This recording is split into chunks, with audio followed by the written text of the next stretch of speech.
Last class में बातें हमने कर ली थी, डाइपोल क्या होता है। आ जाओ बेटा, लास्ट क्लास में हमने बातें कर ली थी कि डाइपोल क्या होता है आपका, इसमें प्लस क्यू और माइनस क्यू होता है। ठीक है राघव, क्लास से बाहर जाना है क्या? या ध्यान दो, प्लस क्यू माइनस क्यू के बीच में डिस्टेंस 2a होता है, जिसमें डाइपोल मोमेंट जो होता है वो आपका q * 2a होता है। यूनिट इसकी कूलम मीटर होती है। अगर ये डाइपोल किसी ऐसे चार्ज पर अपनी किसी ऐसे चार्ज पर इलेक्ट्रिक फील्ड फाइंड आउट करते हैं जो उसी के एक्सिस पे है, तो कहलाती है एक्सियल पोजीशन, और उसे परपेंडिकुलर तो कहलाती है इक्वेटोरियल पोजीशन। एक बात। दूसरी बात, अगर मैं आपसे बात करूं एट एनी पॉइंट या एट एनी पोजीशन, तो कैसे काम करेगा? अरे ये है प्लस का क्यू, ये है माइनस का क्यू। ठीक, अब इस पॉइंट से मैं एक पॉइंट ले रहा हूं यहां पे, ठीक है, क्या ये पॉइंट इससे एक्सियल पोजीशन पे? बिल्कुल नहीं। इक्वेटोरियल पोजीशन पे? बिल्कुल नहीं। ये किसी थीटा एंगल पे, ठीक बेटा, थीटा एंगल पे, थीटा बोल लो या अल्फा बोल लो, क्योंकि थीटा उनमें भी आते हैं। तो ये लो, ये बात हो गई इसको रिजॉल्व करने की। ये है वो जिसको मुझे फाइंड आउट करना, किस एंगल पे? किसी थीटा एंगल पे। तो ये क्या है इसका EX, ये क्या है इसका EY। बात को ध्यान दो, एक चीज है इसका EX, एक चीज है इसका EY। EX क्या है? Axial position. EY क्या है? Equatorial position. और ये है इसका एंगल अल्फा। क्या आप कह सकते हो कि जो EX है, अब मुझे कोई बच्चा बताए रिजॉल्व करके, EX क्या होना चाहिए? E का E cos थीटा या अल्फा। पहले ये बताओ, ये पोजीशन कैसी है, एक्सियल या इक्वेटोरियल? तो मैं कह दूं ये E एक्सियल है, E एक्सियल cos अल्फा, और EY क्या होगा? E equatorial sin alpha. अब जरा बताओ E एक्सियल था क्या हमारा? लास्ट क्लास में हमने बताया था K 2p/r³ था, मल्टीप्लाई में cos अल्फा, और यहां पर K p/r³ था sin अल्फा। पारस को छोड़ के सब बच्चों को पता होना चाहिए, मेरे ख्याल से और कोई छुट्टी पे नहीं था उस दिन। था क्या? हाथ खड़ा करो, जयराम आया तो ठीक है। अगर मैं इन दोनों को देखूं तो क्या आप ये कह सकते हो कि भैया जो आपका E नेट होगा, E नेट या E एट एनी, वो सॉल्व करते करते लास्ट तक लेके नहीं जाएगा नीचे, ये भी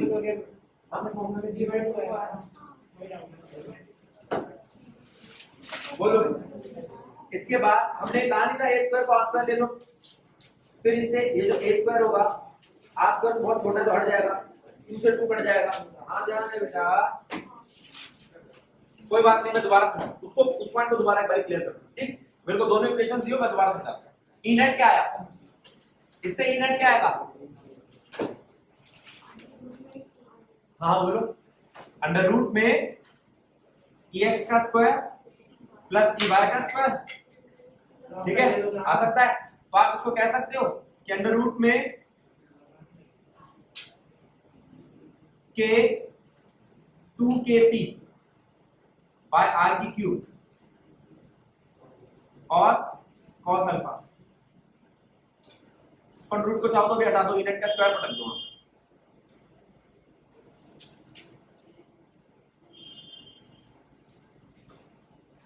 इसका भी स्क्वायर, इसका भी स्क्वायर, प्लस 2kp खाली r³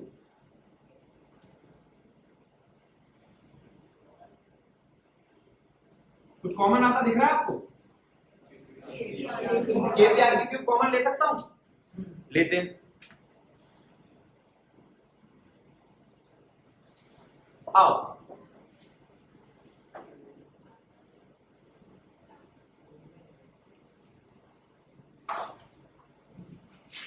E नेट का स्क्वायर इक्वल्स टू K बाहर P r³ का पूरा स्क्वायर बाहर है, अंदर क्या बचा है? अच्छा, 2 का स्क्वायर तो 4 होता है, 4 cos alpha, cos square alpha, plus वहां पर क्या बचा है? सिर्फ sin स्क्वायर अल्फा। ट्रिग्नोमेट्रिक कोई फंक्शन ऐसा होता है cos स्क्वायर अल्फा वगैरह, मेरे को ध्यान नहीं आ रहा। ऐसा करूं तो 3 cos स्क्वायर अल्फा अलग कर दूं और 1 cos स्क्वायर अल्फा अलग कर दूं। इसका रीजन बताता हूं मैं आपको। क्योंकि cos स्क्वायर अल्फा और sin स्क्वायर अल्फा मिलकर कुछ बनते हैं, 1। क्या बनते हैं? बोलो, गलत है?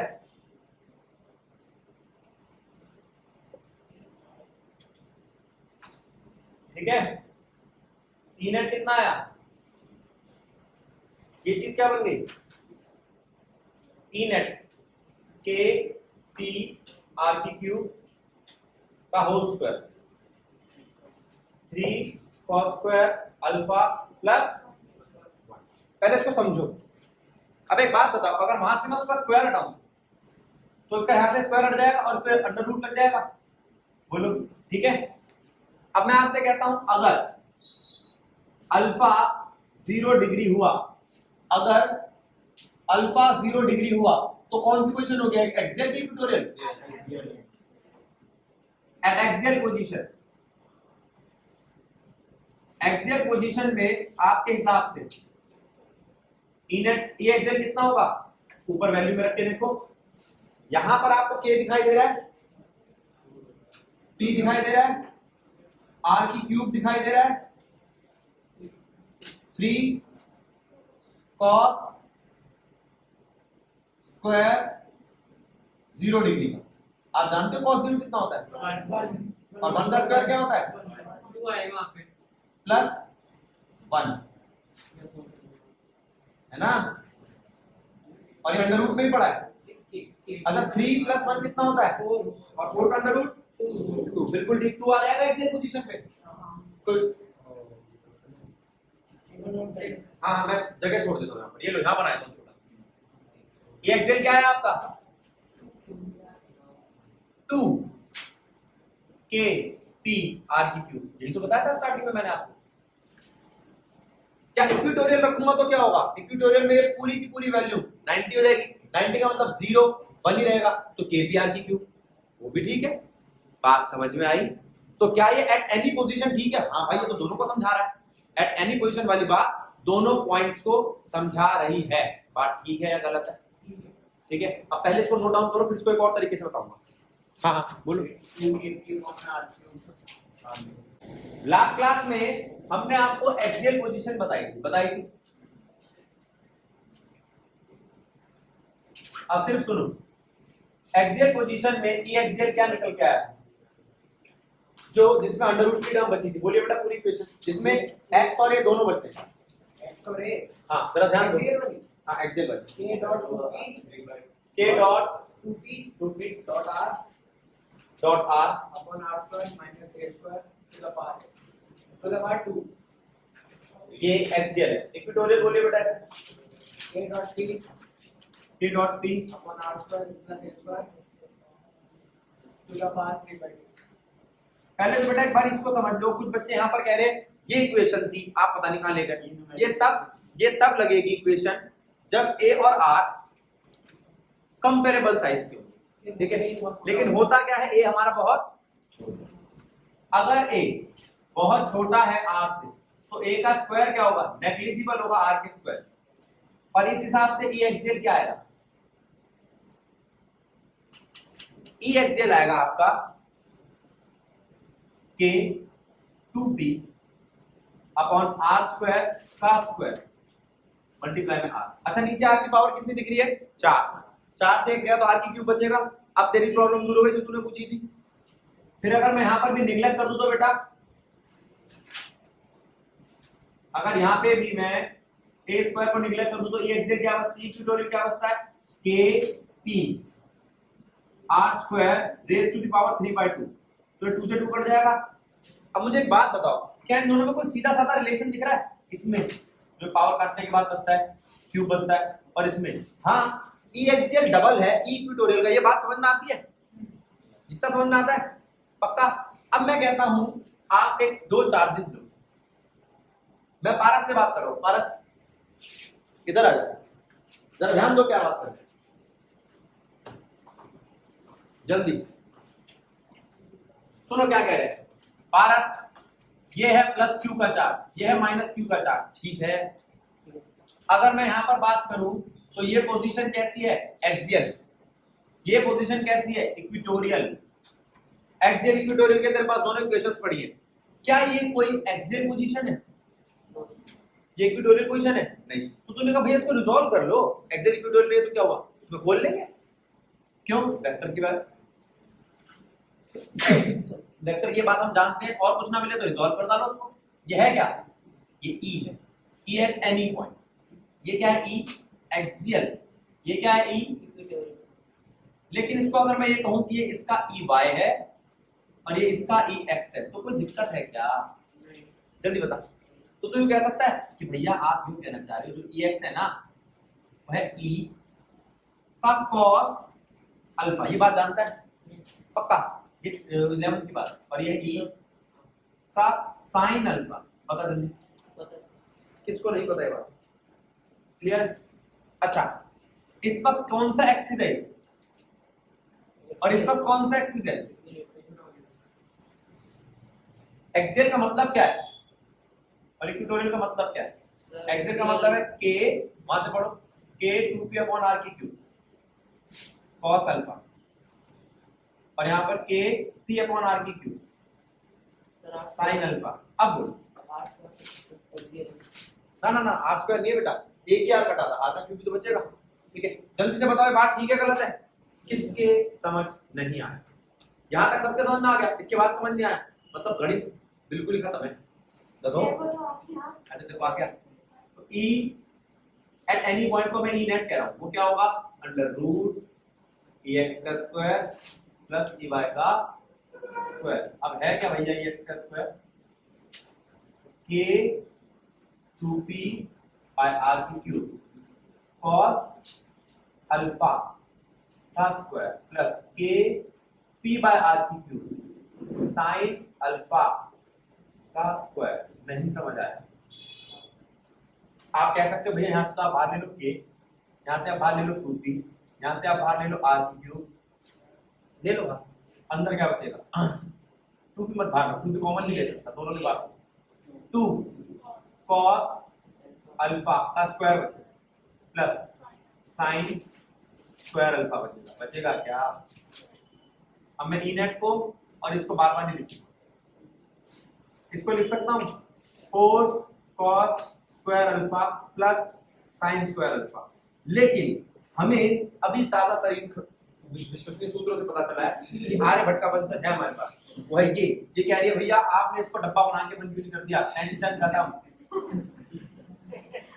ये वही बच्चे हैं जो कहते हैं sin alpha divide by sin theta, इसका जा रहा है भैया, मौज लो रोज लो, ना मिले तो खोज लो, भैया तेरे कहा था ढंग जगह पढ़ ले, ध्यान ये क्या एस प्लस है, हां तो बच्चा ताज में होता आ जाओ बेटा नहीं पढ़ो। अब जरा ध्यान दो, इसके अंदर क्या बनेगा, ये 3 cos square alpha, cos square alpha plus sin square alpha.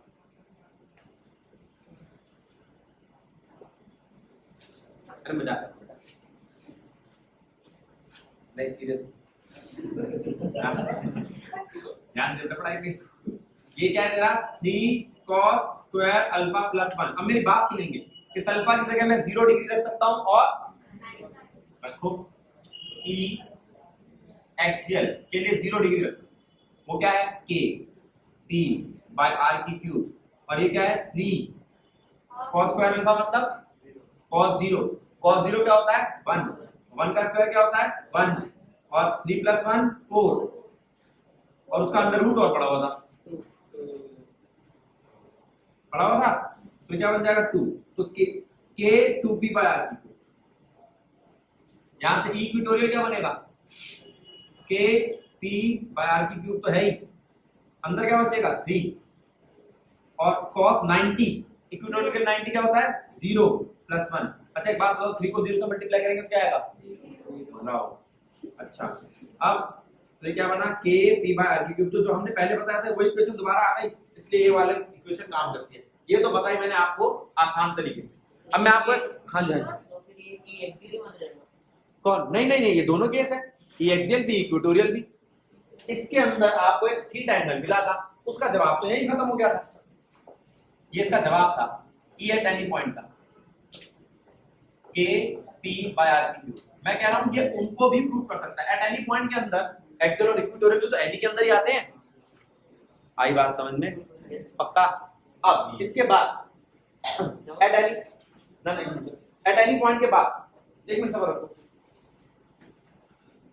मैं आपसे कह रहा हूं इस फिगर के अंदर, इसी फिगर के अंदर अगर मैं इसको a मानूं, इसको a मानूं और इस डिस्टेंस को कुछ ऐसा बनाऊं कि सारे r लगने लगे, r1 r2 को, तो क्या एक और इक्वेशन इस तरीके से ड्राइव हो सकती है? एक और तरीका है इसको ड्राइव करने का। एक तरीके से देखा जाए तो हमने ड्राइव नहीं किया, हमने इसको इक्वेट किया, ये x और y की वैल्यू रखी है, ड्राइव कहां किया? नहीं किया ना ड्राइव। अब देखो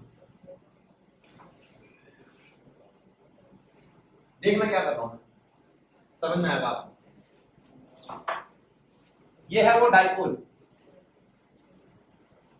प्लस क्यू माइनस क्यू, ये है वो पॉइंट मिड पॉइंट, और ये है वो आर। ये तो आर है, क्यों? सेंटर से डब्ल्यू को डिस्टेंस लेते हुए आर होता है, मैंने बताया था आपको, सारे डिस्टेंस आर होते हैं, चाहे एक्सियल लो, इक्वेटोरियल लो, एनी पॉइंट लो। अब मैं आपको कहता हूं ये क्या है, ये थोड़ा आर छोटा बनाया, ये क्या है, ये R1, और ये क्या है, ये R2। अब आप कहोगे भैया इतना डिफरेंस नहीं होता R1 R2, ए बहुत छोटा होता है। अरे होता तो है, सेंटर से नहीं है कोई भी, ये R1 है या R2 है, सेंटर से नहीं है, R सिर्फ सेंटर से। अब मैं तेरे से पूछूं क्या R1 R2 के बराबर है? R1 R2 बराबर नहीं, R भी बराबर नहीं है, लेकिन मैं सारी की सारी इक्वेशंस को R की टर्म में लाऊंगा। R की टर्म में कैसे लियाऊं? तो मैं क्या करूंगा, मैं यहाँ पे परपेंडिकुलर ड्रॉ करूंगा। अब जरा देखना और बात को समझना, जब मैं परपेंडिकुलर ड्रॉ करता हूं तो इस परपेंडिकुलर को ड्रॉ करने पर यहां पे थीटा ढूंढना पड़ेगा। थीटा ये ले लो, ठीक है, या ये ले लो, ये तो आपका ए है, ये भी आपका ए है, ए दिख रहा है आपको? ठीक है, अगर ये आपका थीटा हो और ये परपेंडिकुलर हो तो तुम जानते हो बेस होता है, और बेस हमेशा क्या होता है, ए का cos थीटा, और ये क्या होगा, ये भी वही होगा। अगर यहां पर थीटा हुआ तो ए का cos थीटा। अब मैं आपसे कुछ पूछूंगा, मुझे बताना। अब मैं ये कह सकता हूं ये हिस्सा R1 का, ये हिस्सा R के बराबर है और ये भी R के बराबर है। थोड़ा सा दिमाग लगाओ तो आप कहोगे भैया R1 जो है ना वो R से बड़ा है, कितना? a cos theta. R1 जो है वो है R plus a cos theta, और R2 क्या है, R minus a cos theta. बात ठीक है गलत है? अब मैंने डाइपोल की मदद दी, मैं डाइपोल को ड्राइव करने के लिए डाइपोल की मदद लूं। ये क्या है, अब आपको नंबर भी तो दिलाने हैं ना, ये क्या है, कंसेप्ट भी तो बताना है ना। अब ध्यान, वो बेसिकली वो दिमाग लगाने के लिए आ जाओ, ये कभी फेल नहीं होगा और ये आपको न्यूमेरिकल वगैरह सब में मदद भी करेगा, काम का चीज है, ठीक है। ये रटने की मैडम के लिए, आपके लिए। अब अगर आप कहो E1 क्या है तो आप कहोगे भैया E1 है प्लस की वजह से, या E प्लस क्या है, E प्लस क्या है आपका K Q bye R1 plus, खत्म कहानी। और E माइनस क्या है K Q bye R2 plus, और R1 R2 तो है भैया आपके पास। अब अगर इसमें गलती आएगी तो उसका सिर्फ एक ही कारण है कि आपकी गणित गड़बड़ है। वीडियो बंद कर दे, आ जाओ। अब जरा ध्यान देना, एक तो ये चीज देखो बेटा, फिर ध्यान दो, बातें नहीं करो। तो फिजिक्स वाले से पढ़ेंगे तो सब सेट हो जाएगा बेटा, ध्यान देंगे। मैं ज्यादा कुछ नहीं तेरा पढ़ने बेटा जब ये स्टार्ट हो जाए ना तब बातें, उसके अलावा बोलता हूँ ना बातें कर लो। अब ये तुम्हारे लिए मेरे लिए थोड़ी वीडियो, जितनी डिस्टर्बेंस होगी तुम्हारे को दिक्कत आएगी। अब इधर ध्यान, बस इतना समझ में आता है मैं जैसे कह रहा हूँ।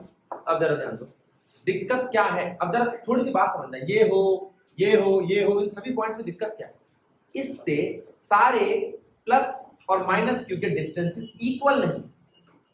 जरा ध्यान देना इस डिस्टेंस को, ये डिस्टेंस कितना है, यह R1, और ये डिस्टेंस कितना है, यह R2। आ जाओ, क्या R1 और R2 R के इक्वल है? नहीं है। क्या मैं इसको कर सकता हूं इक्वल? हाँ, मैंने क्या किया, एक ऐसी चीज की थी जिसे हम कहते हैं नॉर्मल। अब देखो सीधा हो गया, ये खींची मैंने एक नॉर्मल। अब ये नॉर्मल ड्रॉ करने के बाद क्या ये हिस्सा R है? हाँ। क्या ये हिस्सा R है? हाँ। क्या ये हिस्सा R है? हाँ। लगभग। कैसे बताऊं मैं इसको, तो मैं मेजर ही करके बताऊंगा। देखिए, ठीक है, ये R नहीं है ना, ये इक्विलेटरल ट्रायंगल मान ले। ये एक एक कर, ये ध्यान दो, ये R नहीं है ये, ठीक है, ये R नहीं है, ये दिख रहा है बड़ा है, लेकिन क्या ये तीनों R नहीं लग रहा है आपको? ये और यहां तक का ये। बेटा ये डिस्टेंस इतना कम है कि उस छोटे से डिस्टेंस को हम निग्लेक्ट कर सकते हैं, अप्रोक्सीमेटली, ठीक है। अब बताओ क्या ये और ये R है? और अगर है तो मैं आपसे पूछ रहा हूं, ये जो आपका R2 है, ये जो आपका R2 है, ये क्या ये है? इस टुकड़े को ऐड कर दो, इस टुकड़े को, कौन सा टुकड़ा है? ए किसमें ऐड कर दो? cos थीटा को R में, तो R2 है, R2 बड़ा है R से, क्यों? उसमें क्या जुड़ रहा है? cos थीटा, और R1 छोटा है R से, उसमें क्या माइनस हो रहा है? cos theta. अब बता, और उसके बाद उसकी K1 Q2 की वैल्यू रख। अब इसका फायदा पता है क्या है? अब तुझसे पोटेंशियल निकाल, उससे इलेक्ट्रिक फील्ड निकाल, फोर्स निकाल, जो मर्जी निकाल, लेकिन वो वाला जो है ना, वो सिर्फ इलेक्ट्रिक फील्ड निकाल सकता। अभी हम पोटेंशियल करेंगे ना, तो ये लगा देंगे, लेकिन जो समझदार बच्चा वो हमेशा ये लगाएगा, तीन डेरिवेशन की जगह एक करनी पड़ेगी। समझ में आया?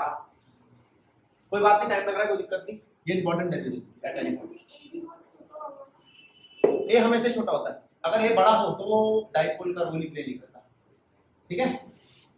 अब मेरी बात सुनो, यहां तक बात समझ में आ गई? अब हमने इलेक्ट्रिक डाइपोल समझ लिया, कोई दिक्कत?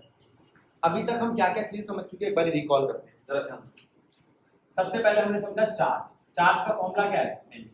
n का मतलब क्या? नंबर ऑफ इलेक्ट्रॉन्स या नंबर ऑफ प्रोटॉन्स या नंबर ऑफ चार्ज पार्टिकल जो ट्रांसफर हो रहे हैं। फिर हमने समझा इनकी फोर्स क्या होती है, वो फोर्स निकली 1/4 pi epsilon not q1 q2 upon में r², ठीक है। ये k है, ये क्या है? k, और वैक्यूम के लिए इसकी वैल्यू क्या है? 9 × 10 की पावर 9। फिर ये क्या है? एप्सिलॉन नॉट, इसकी वैल्यू क्या है वैक्यूम के लिए? 8.85 × 10 की पावर -12। गलत है। इसके बाद हमने पढ़ा इसकी वेक्टर फॉर्म, और वेक्टर फॉर्म क्या है? वही k, q1 q2 upon r² multiply में r का यूनिट वेक्टर। ये r का यूनिट वेक्टर ही इस वाले वेक्टर को जस्टिफाई कर रहा है यहाँ पर। ये जो इक्वल टू होता है ना, इसका मतलब पता है क्या होता है? यहाँ की चीजें असाइन करती है इसको। कभी देखा ये? इसका मतलब क्या होता है? इसका मतलब होता है a की वैल्यू 5, तो ये चीज वेक्टर, ये चीज वेक्टर नहीं, तुमको भी ये कैसे हो सकता है? ये चीज वेक्टर है, ऐसे तो बता रहे हो आप, तो यहाँ पर क्या वेक्टर होना क्यों लगा दिया? फिर उसके बाद हमने आपको बताया था इलेक्ट्रिक फील्ड, और इलेक्ट्रिक फील्ड क्या होता है? k q/r², और इलेक्ट्रिक फील्ड को आप ये भी कह सकते हो फोर्स डिवाइडेड बाय चार्ज। कैसे दिखाऊं? फोर्स क्या होता है?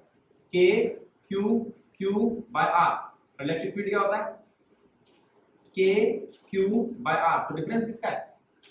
इस हिस्से को मैं इलेक्ट्रिक फील्ड नहीं कह सकता, और अगर मैं इस हिस्से को इलेक्ट्रिक फील्ड कहूंगा तो force equals to electric field into charge, ठीक है। किसके समझ नहीं आया? ये स्क्वायर या r²? r², हाँ लिख लो नीचे r² आया, ठीक है।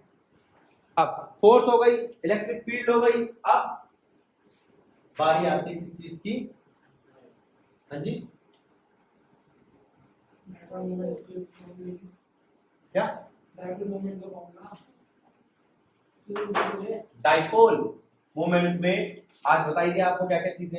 एक, P equals to Q into 2A, और डाइपोल मोमेंट से इलेक्ट्रिक फील्ड या तो एक्सियल पे निकलती है या इक्वेटोरियल पे निकलती है, या एट एनी पॉइंट। खत्म। अब हमने ये सीखा कि इलेक्ट्रिक फील्ड लाइंस क्या होती है, ठीक है। अब मैं आपसे बात कर रहा हूं इलेक्ट्रिक फील्ड लाइंस। एक तो पहले समझ लो चार्ज डेंसिटी, इसके बारे में मैंने बात नहीं करी। अभी इसने क्वेश्चन पूछा कि चार्ज डेंसिटी, ये तीन तरीके की होती है। लीनियर चार्ज डेंसिटी,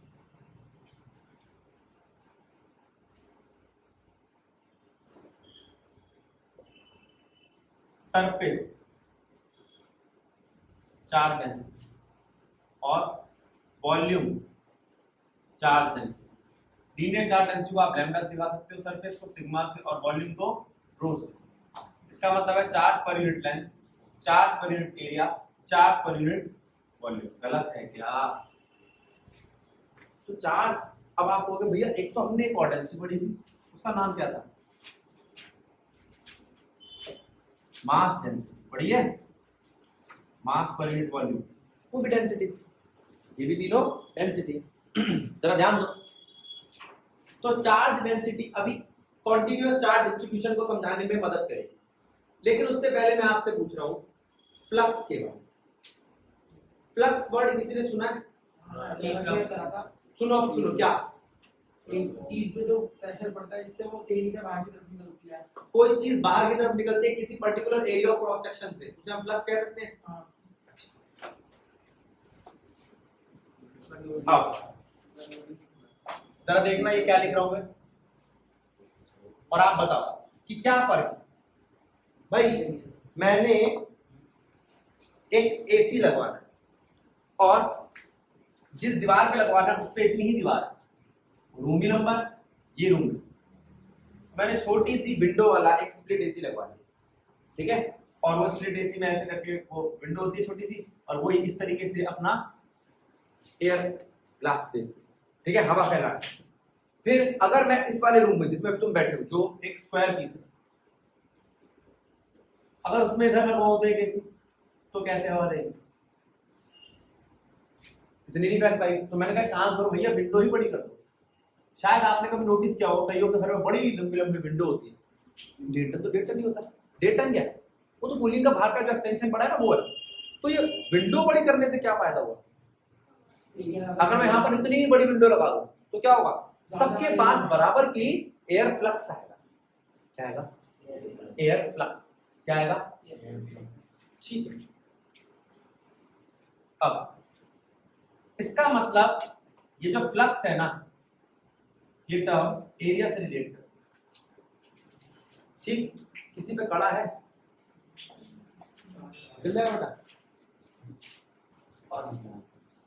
अब जरा ध्यान दो। अब हम इसमें से, ये एरिया दिखाई दे रहा है सबको, अब हम इसमें से कोई चीज पास करें। हर्षित देख, ये पास हो रही चीज, हो रही है।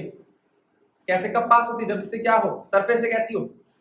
पैरेलल या परपेंडिकुलर? शाबाश। अब सरफेस से कैसी है? पैरेलल पास हो रही है, ठीक है। अब देखो, ये कोई चीज है जिसमें से हवा निकाल, ठीक है। जैसे मान लो अंशुल ने कहा भैया मेरे को ना फूंक मारो, इसमें से मुझे हवा लगेगी, तो मैं कैसे फूंक मार रहा हूं?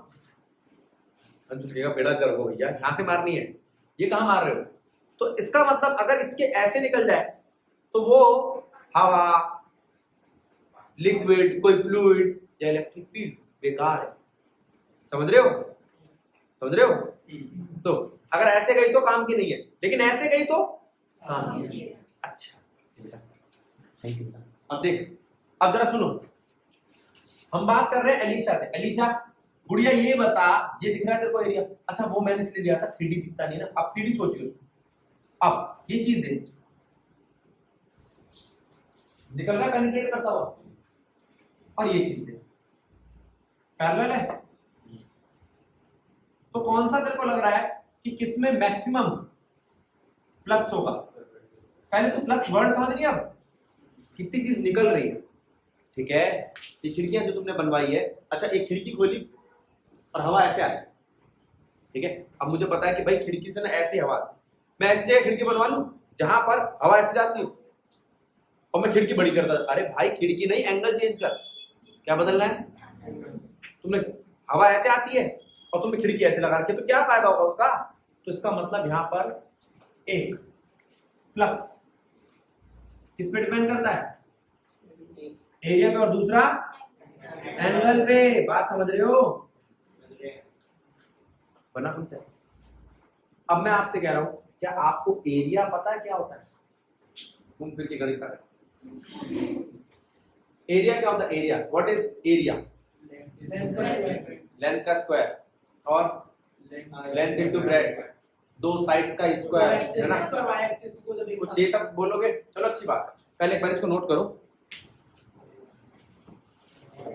अब अगर हम बात करें इलेक्ट्रिक फ्लक्स की, तो मैं आपसे बात करूंगा सबसे पहले एरिया, फिर एंगल की बात करूंगा। अगर मैं आपसे एरिया की बात कर रहा हूं, मेरी बात समझना, तो एरिया आपको क्या लगता है? एक तो टैटे मत करना, हाथ खड़ा करना, स्केलर क्वांटिटी है या वेक्टर? हाथ खड़ा करके बताओ। Vector quantity, scalar scalar quantity, scalar scalar scalar scalar scalar scalar वाले सारे हाथ खड़ा कर लो। मेजॉरिटी वेक्टर वाले हाथ खड़े करना। वेक्टर ठीक है, कोई बात नहीं, वैसे गलती एरिया में डायरेक्शन ढूंढना होती है। मेजॉरिटी तो भाजपा कोई मिलते हैं सही थोड़ी है। हाँ, एरिया में डायरेक्शन ढूंढना होती है। एरिया में डायरेक्शन होती है। यही तो समझना है। अच्छा तुमने पढ़ रखा है, चलो कोई बात नहीं, यही तो समझना है, काउंट नहीं होगा, पढ़ रहा था। ठीक है, कोई बात नहीं, तू तो पढ़ता ही नहीं था। देखना आएगा, समझना, वही तो चीज तुझे पूछना चाहिए। चलो भैया आपकी बात मान ली होती है, अरे कहाँ होती है तो दिखाओ। आओ पहले एक बात बताओ, ये फिगर दिखाई दे रही है आपको? थोड़ा सा ना भूख भी लग रही है, मिठाई की दुकान पे चलते हैं। नॉर्मल बर्फी, काजू कतली, चलो छोड़ो, देखो ठीक है क्या डिफरेंस है दोनों में। अब आप मुझे बताओ एंगल के हिसाब से अगर मैं इसको मोड़ता जाऊं तो क्या एरिया कम हो रहा है क्या? देख ले, इसका एरिया ज्यादा है, इसका कम, जीरो हो गया एरिया। करके दिखाता हूं, देख लेंथ है L, बेटा ध्यान देना, ब्रेड्थ है B, लंबाई चौड़ाई दिखाई दे रही है। अब आपने कहा कि भैया मैंने तो इसको ऐसा कर दिया, लेंथ है L, ब्रेड्थ है B, ये लो लेंथ है L, ब्रेड्थ है B, ये लो लेंथ है L, ब्रेड्थ है B। चारों में से किसका एरिया ज्यादा है आप खुद देख के बताओ। चौथा वाला तो जीरो ही हो गया एरिया। ये देखो ये ये तो जीरो हो गया, ये कम ज्यादा, ये अब ठीक है, इससे थोड़ा सा ज्यादा ये ज्यादा। एलिशा बात ठीक है कि गलत है, अपन से पढ़ा रहे हैं, लेकिन मैं कैसे पूछ रहा हूँ बेटा, अब तू भैया ये जो आपने दिया है ना, इसको प्रूफ कैसे करोगे? मेरी बात सुनो। अच्छा एक बात बताओ, ये फिक्स पॉइंट है 90 डिग्री और ये फिक्स पॉइंट है 0 डिग्री। अब मैंने क्या बोला था आपको, अगर आप 90 और 0 सारी वैल्यू निकालना चाहते हो तो कौन सा एंगल लो? Any angle, any theta. तो एक काम करो, इसको ले लो और मुझे बताओ ये कौन है और इसका एरिया कैसे निकलता है? इसका एरिया पता है कैसे निकलता है? इसको हम कहते हैं, थोड़ा और बड़ा बनाते हैं,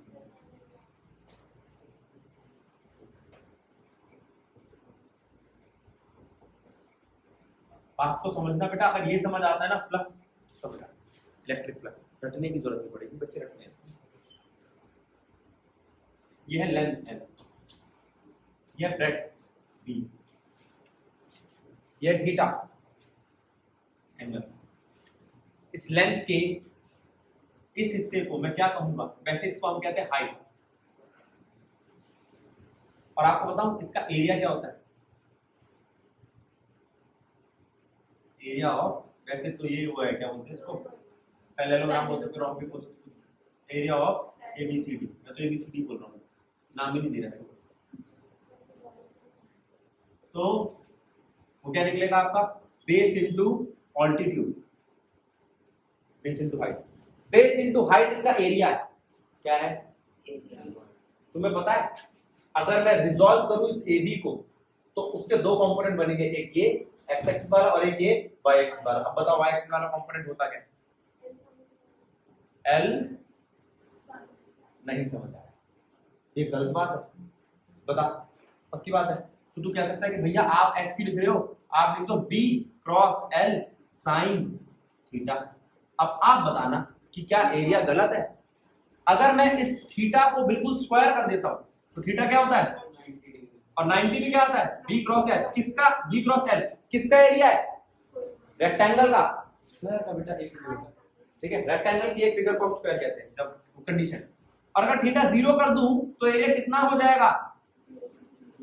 और यही तो बताएगा कि अगर मैं इसको बिल्कुल बंद कर दूं तो 0। तो मैंने बात तो गलत नहीं की, इसका मतलब साइन थीटा इसको जस्टिफाई करता है। अगर इसको साइन थीटा जस्टिफाई करता है तो आप कह सकते हो एरिया है B L साइन थीटा। अब याद करो मैंने आपको बताया था साइन थीटा हटेगा तो कौन सा प्रोडक्ट आएगा, क्रॉस की डॉट, याद है क्रॉस प्रोडक्ट। और क्रॉस प्रोडक्ट में जो आपको जवाब मिलता है वो स्केलर होता है या it is a vector quantity as it is a product of two vectors in a manner of cross product. किस हिसाब किताब से क्रॉस प्रोडक्ट है, क्योंकि भैया ये गुना है किनका, दो वेक्टर्स का, कैसा, क्रॉस गुना है। और जब क्रॉस प्रोडक्ट किया जाता है, जब क्रॉस प्रोडक्ट किया जाता है तो हमें एरिया मिलता है, और इसका मतलब ये हुआ कि क्रॉस प्रोडक्ट से मिलने वाली चीज एक वेक्टर है। एक बात, दूसरी बात, हाँ जी बोलो। बस इसी के अंदर ये हम एरिया को वेक्टर मानेंगे, वैसे भी एरिया वेक्टर होता है। एरिया वेक्टर नहीं होता, हर जगह एरिया वेक्टर होता है, सर्कल में भी एरिया वेक्टर होता है। दो सामने गूगल, अब भाई गूगल और फेसबुक पे गधे डोल रहे हैं, पता नहीं है, जिसका भी नाम लिया था थोड़ी देर पहले, समथिंग वाला, चाय वाला, पुलिस वाला, देश बर्बाद कर बेटा। आओ ध्यान दो, अभी बताता हूँ ना सारी चीज पे ध्यान दे। आ गया, एक वो भी तो लाया था ऐसी, कार्तिक क्वेश्चन लाया था, महाघन घटिया क्वेश्चन। आ जाओ, a equal to b into l vector quantity है, क्या ये वेक्टर क्वांटिटी है? अच्छा, अब इसके हिसाब से इसके हिसाब से तुम जानते हो कि अगर कोई भी ऐसी चीज खोली जाए जिसे हम क्या कहते हैं क्रॉस प्रोडक्ट, तो क्या निकल के आता है, बी एल साइन थीटा, और क्या है ये, नॉर्मल। अब ये नॉर्मल है, अब देखते क्या है। मान लो ये आपका एक एरिया है, इसका नॉर्मल ये होगा। अब लाओ कड़ा दिखाई बेटा, ये देखो इसका नॉर्मल बनाओ ये। अब देखो इस मार्कर को देखो, ये इसका क्या है, नॉर्मल। दिख रहा है आपको कड़ा और नॉर्मल, ठीक है बेटा। तो अगर मैं ऐसी फिगर बनाऊं, ऐसी फिगर बनाऊं, ऐसी फिगर बनाऊं, इन सब का एक नॉर्मल होता है। क्या होता है? मेरा फोन आ रहा है। और ये जो